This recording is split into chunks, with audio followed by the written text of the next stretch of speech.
ನಮಸ್ಕಾರ ಎಲ್ರಿಗೂ. ಹೇಗಿದ್ದೀರಾ ಎಲ್ಲರೂ? ನಾನಂತೂ ತುಂಬ ಚೆನ್ನಾಗಿದ್ದೀನಿ, ನೀವೆಲ್ಲರೂ ಚೆನ್ನಾಗಿದ್ದೀರಾ ಅಂತ ಭಾವಿಸ್ತೀನಿ. ಸೊ ಇಂದು ಶುಕ್ರವಾರ ನಾನು ಕೋಲಾರಮ್ಮನ ದೇವಸ್ಥಾನಕ್ಕೆ ಬಂದಿದ್ದೇನೆ. ಸೊ ನಿಮ್ಗೆಲ್ಲ ಗೊತ್ತಿರೋ ಥರ ಇವತ್ತು ಶಿವರಾತ್ರಿ. ಸೊ ನಾನು ಮೊದಲಿಗೆ ಎಲ್ರಿಗೂ ಶಿವರಾತ್ರಿ ಹಬ್ಬದ ಹಾರ್ದಿಕ ಶುಭಾಶಯಗಳು ಅಂತ ಕೋರುತ್ತೇನೆ. ಆ್ಯಂಡ್ ನಿಮ್ಮೆಲ್ಲರ ಬಾಳಿನಲ್ಲಿ ಕಷ್ಟ ಕಾರ್ಪಣ್ಯಗಳು ದೂರ ಆಗಿ ನಿಮ್ಮೆಲ್ಲರಿಗೂ ಸುಖ, ಶಾಂತಿ, ನೆಮ್ಮದಿ ಆ ಶಿವ ನಿಮಗೆ ಕರುಣಿಸಲಿ ಅಂತ ಪ್ರಾರ್ಥನೆ ಮಾಡ್ತೀನಿ.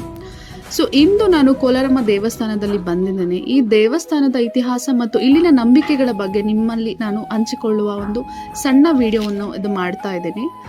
ಸೊ ಈ ಕೋಲಾರಮ್ಮನ ದೇವಸ್ಥಾನವು ನಮ್ಮ ಕೋಲಾರ ಪಟ್ಟಣದಲ್ಲಿದೆ ಮತ್ತು ಇಲ್ಲಿನ ಪ್ರಮುಖ ದೇವತೆ ಬಂದು ಕೋಲಾರಮ್ಮ ದೇವಿ ಅಂತು. ಸೊ ಪಾರ್ವತಿಯ ಇನ್ನೊಂದು ರೂಪವನ್ನೇ ಇಲ್ಲಿ ಕೋಲಾರಮ್ಮ ದೇವಿಯಾಗಿ ಪ್ರಾರ್ಥನೆ ಮಾಡ್ತಾರೆ ಎಲ್ಲರೂ.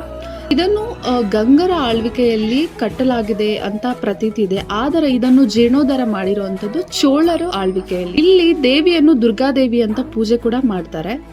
ಈ ಕೋಲಾರದಲ್ಲಿ 2 ಪ್ರಮುಖ ದೇವಾಲಯಗಳಿವೆ. ಒಂದು ಕೋಲಾರಮ್ಮ ದೇವಾಲಯ ಮತ್ತು ಸೋಮೇಶ್ವರ ದೇವಾಲಯ. ಇದು ಅಕ್ಕಪಕ್ಕದಲ್ಲೇ ಇದೆ.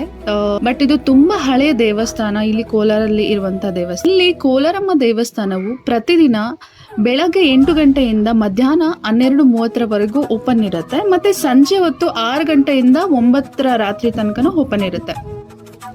ಆದ್ರೆ ಶುಕ್ರವಾರ ಇಲ್ಲಿ ವಿಶೇಷ ಪೂಜೆ ಮಾಡಲಾಗುತ್ತೆ ಈ ದೇವತೆಗೆ. ಸೊ ಹಾಗಾಗಿ ಈ ಶುಕ್ರವಾರ ಮಾತ್ರ ಬೆಳಗ್ಗೆ 8ರಿಂದ ಮಧ್ಯಾಹ್ನ 2:30 ಹಾಗೂ ಸಂಜೆ 6ರಿಂದ ರಾತ್ರಿ 10 ದೇವಸ್ಥಾನದ ಬಾಗಿಲು ತೆರೆದಿರುತ್ತೆ. ಸೊ ನೀವ್ ಯಾರಾದರೂ ಈ ದೇವಸ್ಥಾನವನ್ನು ಹೋಗಿ ದೇವಿಯ ದರ್ಶನ ಪಡೆದುಕೊಳ್ಳಬೇಕು ಅಂತಿದ್ರೆ ಈ ಮಾಹಿತಿ ನಿಮಗೆ. ಸೊ ಈ ಟೈಮಲ್ಲಿ ಮಾತ್ರ ದೇವರ ಬಾಗಿಲು ಓಪನ್ ಇರುತ್ತೆ. ಮತ್ತೆ ಇದರ ಇತಿಹಾಸಕ್ಕೆ ಹೋಗುವುದಾದರೆ ಮೈಸೂರಿನ ರಾಜಮನೆತನದವರು ಕೂಡ ದೇವಸ್ಥಾನಕ್ಕೆ ಭೇಟಿ ನೀಡಿ ದೇವಿಯ ಆಶೀರ್ವಾದ ಪಡೆಯುತ್ತಿದ್ದರು ಅಂತ ನಂಬಲಾಗಿದೆ. ಈ ದೇವಾಲಯವು ದ್ರಾವಿಡ ವಿಮಾನ ಶೈಲಿಯ ವಾಸ್ತುಶಿಲ್ಪವನ್ನು ಒಳಗೊಂಡಿರುತ್ತೆ. ಇದು ಕ್ರಿಸ್ತಶಕ 1012ರ ಅವಧಿಯ ಶಾಸನಗಳನ್ನು ಕೂಡ ಒಳಗೊಂಡಿದೆ. ದೇವಾಲಯದ ಗ್ರಾನೈಟ್ ಕಲ್ಲುಗಳ ಒಳಗೆ ಸಂಕೀರ್ಣವಾದ ಕೆತ್ತನೆಗಳು ಮತ್ತು ವಿನ್ಯಾಸಗಳು ಇವೆ. ಇದನ್ನ ನೀವು ನೋಡಬಹುದು.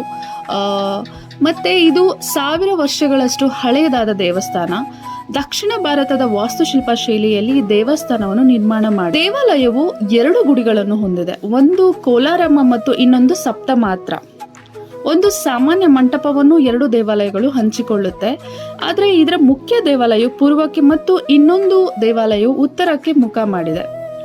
ದೇವಾಲಯದ ಒಳಗೆ ಕನ್ನಡ ಮತ್ತು ತಮಿಳು ಭಾಷೆಯಲ್ಲಿ 30ಕ್ಕೂ ಹೆಚ್ಚು ಶಾಸನಗಳು ಪತ್ತೆಯಾಗಿದೆ.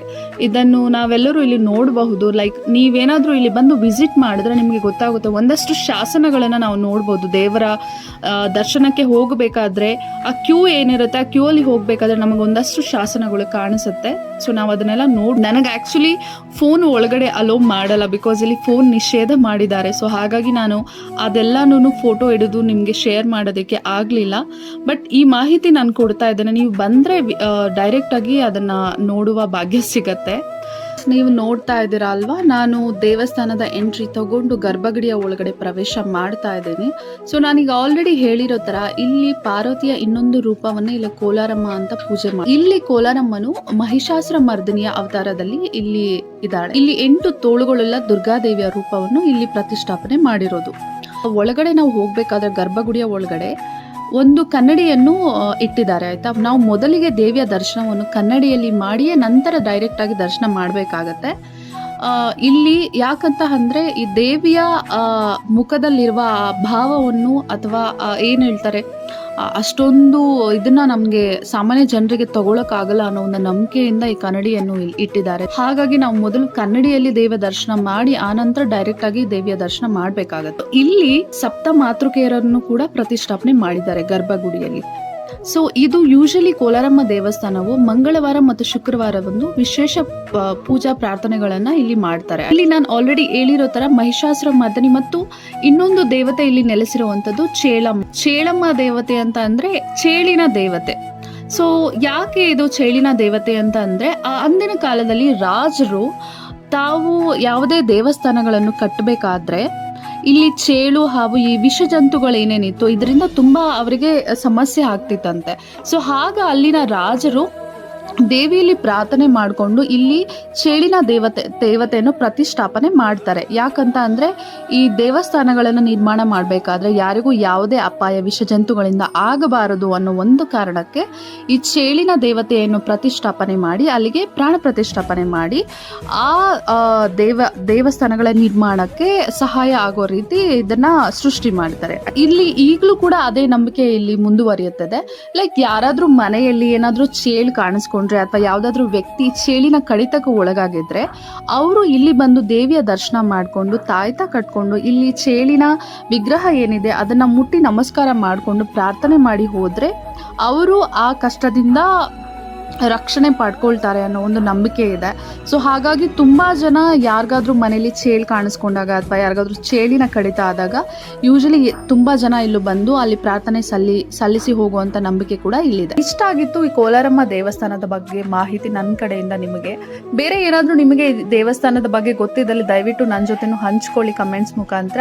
ಅಥವಾ ನಿಮಗೇನಾದರೂ ಇದರ ಬಗ್ಗೆ ತಿಳ್ಕೊಳ್ಬೇಕು ಅಂತಿದ್ರೆ, ಲೈಕ್ ನೀವು ಬರಬೇಕು ಅಂತ ಏನಾದರೂ ಪ್ಲ್ಯಾನ್ ಮಾಡ್ತಿದ್ರೆ, ಏನಾದರೂ ನಿಮಗೆ ಡೌಟ್ಸ್ ಇದ್ದರೆ ಟ್ರಾವೆಲಿಂಗ್ ಆಗಲಿ ಅದೆಲ್ಲ ನನ್ನ ಕಮೆಂಟ್ಸಲ್ಲಿ ಕೇಳಿ, ನಾನು ನಿಮಗೆ ಆನ್ಸರ್ ಮಾಡ್ತೀನಿ.